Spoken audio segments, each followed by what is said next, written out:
In the early 2000s, an Airbus A320 sold to China disappeared. Not metaphorically, not administratively. It physically vanished. No flight records, no maintenance logs, no radar trace.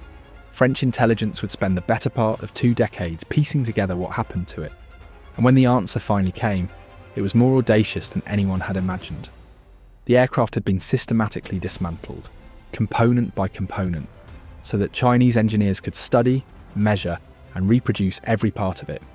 The fuselage panels, the wiring architecture, the hydraulic routing, all of it, reverse engineered with one singular purpose: to build China's own commercial aircraft and end the Boeing and Airbus duopoly forever.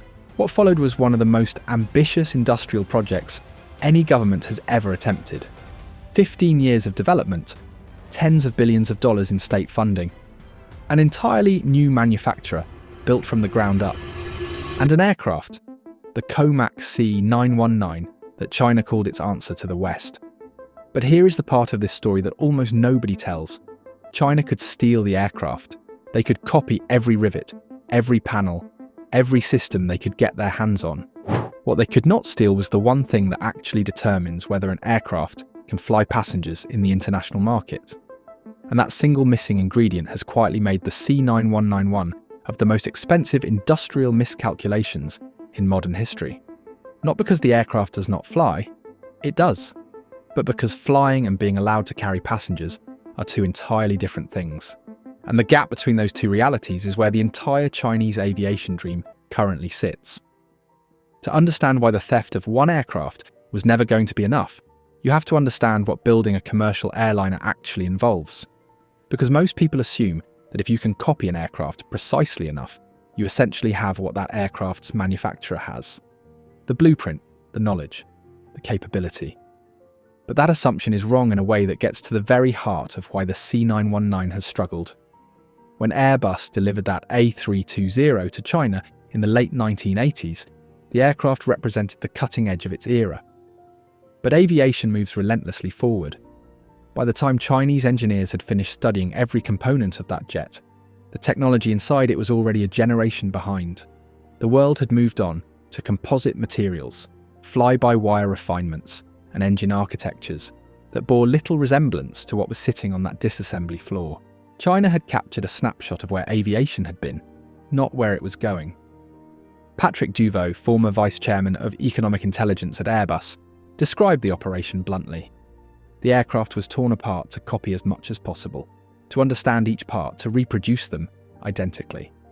And Airbus, for reasons that reveal as much about global commerce as they do about geopolitics, said almost nothing publicly. When you are selling hundreds of aircraft to Chinese carriers worth billions of dollars, accusing the government that owns those carriers of industrial theft is not a conversation any CEO wants to have. So the silence held, and Comac moved forward. But they were building on a foundation that was already out of date before construction even began. Before the C919, there was another aircraft, smaller, quieter, and almost entirely forgotten outside of aviation circles. Comac's ARJ21 is a regional jet. 90 seats, short-haul routes, the kind of aircraft that connects secondary cities to major hubs. It was supposed to be Comac's first step, a proof of concept that China could build and certify a commercial aircraft before tackling the far more complex challenge of a full narrowbody, competing with the 737 and the A320. The ARJ21 entered development in the early 2000s. It was supposed to enter service by 2007. That date came and went. Then 2009. Then 2011. The aircraft finally received its type certificate from China's own aviation authority, the CAAC, in 2014. 14 years after development began.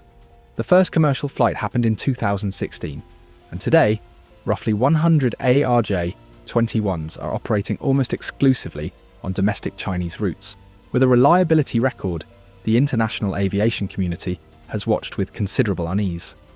Not a single certification approval from any Western authority has followed. Here is why that matters. The ARJ21 was not a particularly complex aircraft by international standards. It was a regional jet roughly comparable to aircraft that Boeing and Embraer had already been operating reliably for years. 14 years to certify a 90-seat jet within China's own regulatory framework. And China looked at that timeline and decided the C919 would be different. The warning was right there in the data for anyone willing to read it. The program moved forward anyway. China was not the first country to attempt this, and the country that tried before them left behind a blueprint for exactly how this kind of program fails. In the mid-2000s, Russia launched the Sukhoi Superjet 100, a regional jet designed to compete internationally, built on a strategy that should sound familiar. A domestically assembled fuselage paired with Western-supplied critical systems, French avionics, American components, Western engines. The logic was identical to COMAC's. Use Western technology to reach Western performance standards while maintaining domestic assembly and projecting national capability. The Sukhoi Superjet entered service in 2011. For a brief moment it looked like the strategy might work, but the cracks appeared almost immediately. Reliability was troubling from the outset, and when Russian operators needed spare parts, they found a supply chain not designed to support a Russian aircraft. Parts were expensive, slow, and increasingly difficult to obtain as tensions between Russia and the West intensified. Then in 2022, following Russia's invasion of Ukraine, Western suppliers halted deliveries entirely. More than 80 Superjet 100s were grounded overnight. Not because they had failed structurally, because a political decision on the other side of the world switched off the supply chain that kept them flying. China watched all of this happen, and then continued building the C919 on an almost identical supply chain model. The C919 made its first commercial flight in May 2023. Chinese state media covered the moment with fanfare reserved for moon landings. COMAC's order book showed over 850 commitments from 24 customers, figures that exceed the order books of the Embraer E2 and the Airbus A320. For a first-time narrow-body manufacturer, those numbers should represent a serious achievement. But when you examine who those 24 customers actually are, the picture changes entirely. 23 of the 24 are either Chinese state-owned airlines or Chinese state-controlled leasing companies, and COMAC itself is a state-owned enterprise. The Chinese government is essentially ordering aircraft from itself and paying itself to operate them. Strip away the political mandate, and the C919 has not attracted a single airline in the world that was free to choose otherwise and chose the C919. Not one. And given that Boeing's production is crippled and Airbus has a backlog stretching nearly a decade, that absence is not a minor detail. It is the central fact of this entire program. The reason for that failure goes far deeper than any performance shortfall. It comes down to something so fundamental, it is almost surprising how rarely it gets discussed. The aircraft cannot legally carry a single passenger on a Western airline. Not because those airlines do not want it, not because the price is wrong, but because it holds no type certificate from any Western aviation authority. The C919 is certified by the CAAC, China's Civil Aviation Administration, which allows it to operate domestically under Chinese oversight. But any airline registered in Europe, North America, Australia, or most of Asia would need FAA or EASA approval to operate it, and obtaining that approval is not a formality. EASA requires access to the complete design data for any aircraft seeking certification. Every system, every structural calculation, every line of software architecture. COMAC submitted a preliminary application to EASA in 2016. Nearly a decade later, that process has produced no certificate and no clear timeline. Here's the part that nobody in Beijing wants to talk about. People familiar with the process suggest that COMAC's willingness to share the full depth of design data EASA requires has been a significant sticking point, which, given the serious questions about where some of that design data originally came from, is a complication that goes well beyond the technical. EASA is not simply asking how the aircraft was built, they are asking COMAC to prove, with complete documentation, that every design decision was legitimate. And that is a question COMAC appears deeply reluctant to answer in full. For an international airline, this is not an obstacle that money or political will can easily overcome. Even if every other problem with the C919 was resolved tomorrow, the certification process alone would take years. and no airline executive is going to commit hundreds of millions of dollars to a fleet, with no regulatory approval and no certainty of when that might change. Even setting certification aside, the C919 carries a problem embedded in its very construction. 91% of the aircraft is built by non-Chinese suppliers. The landing gear, the flight management systems, the cockpit avionics, the hydraulics. And those suppliers, fully aware of China's history with intellectual property, have been extraordinarily careful about exactly what technology they hand over. The engines tell this story most clearly. The C919 uses the LEAP 1C, part of the same family powering the 737 MAX and A320neo. But according to a detailed Forbes investigation, the LEAP 1C is a LEAP engine in name only. Its internal architecture shares far more with the older CFM56 platform from the 1970s than with its modern siblings.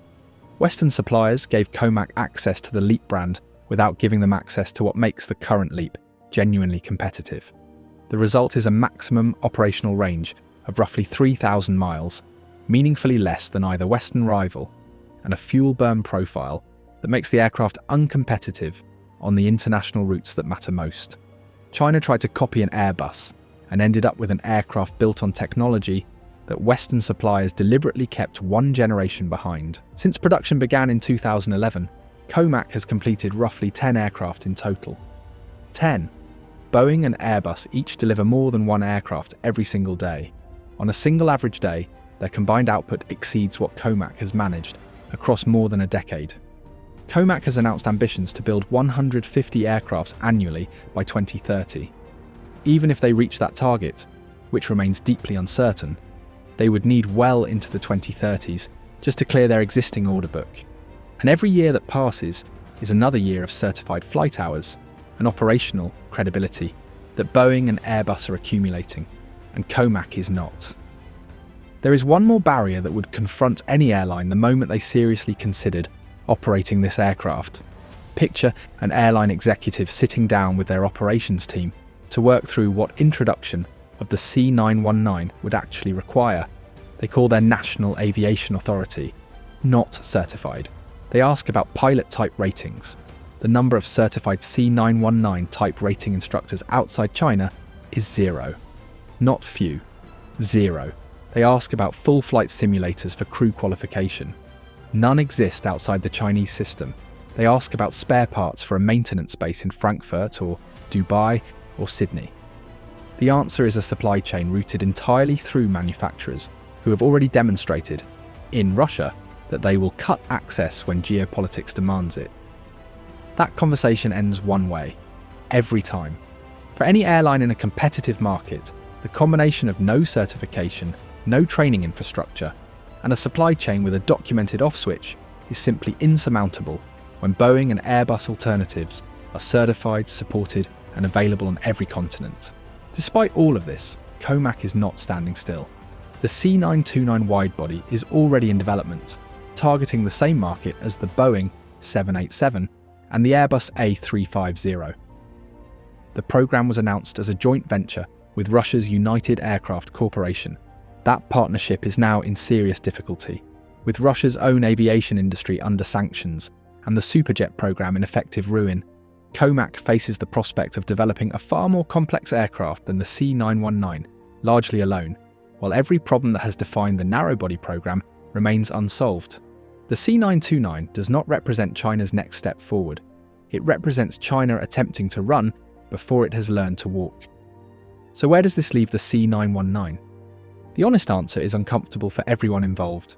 For China, because the program that was supposed to announce their arrival as a global aerospace power has instead revealed every limitation that still separates their industry from the standard it is trying to reach. For Boeing and Airbus, because the domestic Chinese market is large enough that COMAC will keep building and keep closing the gap whether the international market validates them or not. And for the rest of the world, because an aviation market with genuine competition would almost certainly produce better aircraft at better prices for everyone who flies. What is not uncertain is where things stand today. The C919 cannot legally carry Western passengers. Its supply chain is one political decision away from the same fate that grounded 80 Russian jets overnight. Its certification path has no timeline, and the countries that attempted the same strategy before China provide a cautionary record that Beijing appears determined not to learn from. China stole an Airbus, and in doing so they learned everything about what an Airbus looked like in the late 1980s. What they discovered, slowly and at extraordinary expense, was that knowing what something looks like and knowing how to build the next version of it are two entirely different problems. The duopoly that Beijing set out to break is still standing. Whether it will still be standing in 2050 is a question that Boeing and Airbus would be unwise to answer too confidently. But for now, the skies belong to the aircraft that earned their place in them. And earning that place, it turns out, is the part you cannot steal.